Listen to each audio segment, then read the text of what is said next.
Hey hi hello everyone, welcome to my channel. ఇవాళ recipe వచ్చేటప్పటికి ఆంధ్ర గోంగూర chicken అండి. Fries curry కాకుండా ఇలా ఒకసారి గోంగూర చేసుకోండి, చాలా టేస్టీగా ఉంటుంది. దీనికి ముందుగా ఒక కట్ట గోంగూరను తీసుకొని 4 టైమ్స్ బాగా వాష్ చేసుకొని ఇలా బౌల్లోకి తీసుకోండి. దాంతోపాటు ఒక 7 పచ్చిమిర్చి అనేది తీసేసుకొని కొంచెం జీలకర్ర యాడ్ చేసుకొని ఒక చిన్న టీ గ్లాస్ అంత వాటర్ యాడ్ చేసుకొని పొయ్యి మీద మీడియం ఫ్లేమ్ మీద పెట్టుకొని ఇప్పుడు నేను వీడియోలో చూపిస్తున్న విధంగా బాయిల్ చేసేసుకోండి. తర్వాత దీన్ని మిక్సీ పట్టేసుకొని ఇలా పేస్ట్ ప్యూరీగా చేసుకొని పక్కన పెట్టేసుకోండి.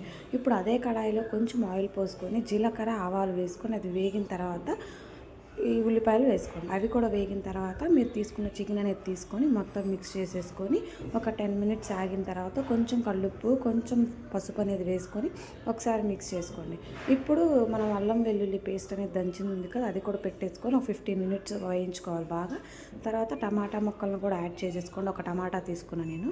తర్వాత మూత పెట్టేసుకోండి, బాగా మగ్గనివ్వాలి. కూర అంతా నీరు ఇంకిపోతున్న టయానికి, చికెన్లో నీరు ఇంకిపోతున్న టయానికి ఒక స్పూన్ కారం అనేది వేసుకొని మొత్తం మిక్స్ చేసేసుకొని మనం ప్యూరీ ముందుగా రెడీ చేసి పెట్టుకున్నాం కదా గోంగూర, అది అనేది యాడ్ చేసేసుకొని మొత్తం మిక్స్ చేసేసుకొని చిన్న టీ గ్లాస్ నీళ్ళు మళ్ళీ యాడ్ చేసుకోండి.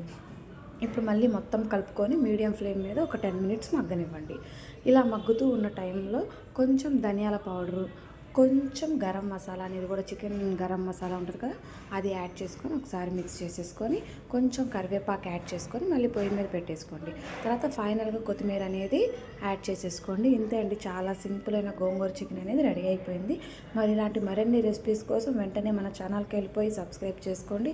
ఇలా ట్రై చేస్తుంటే కామెంట్ సెక్షన్లో కామెంట్ చేయండి.